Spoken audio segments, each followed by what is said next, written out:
अहम खबर शामिल करें। वजीर सेहत मुस्तफ़ा कमाल का डिस्ट्रिक्ट अस्पताल कोटली का दौरा। भारत की बिला इश्तियाल फायरिंग से जख्मी होने वाले शहरियों की इयादत की गई।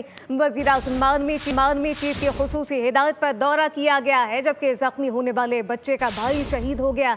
वजीर सेहत मुस्तफ़ा कमाल ने कहा कि वजीर सेहत ने जख्मियों की खैरियत दरियाफ्त की, हौसले की दाद दी। तमाम जख्मियों को बेहतरीन तिब्बी सहूलियात फराहमी की जाएंगी, जबकि कौम सियासी इख्तलाफात भुलाकर वतन के दिफा में मुत्तहिद हो गई है।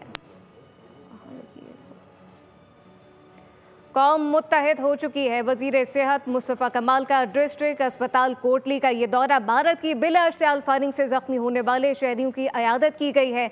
वज़ीर आज़म आर्मी चीफ की खुसूसी हिदायत पर यह दौरा किया गया है, जबकि जख्मी होने वाले बच्चे का भाई शहीद हो गया। वज़ीर सेहत ने जख्मियों की खैरियत दरियाफ्त की, हौसले की दाद दी गई है। तमाम जख्मियों को बेहतरीन तिब्बी सहूलियात फराहम की जाएंगी। सब्सक्राइब करें और बेल दबाएं ताकि कोई खबर रह न जाए।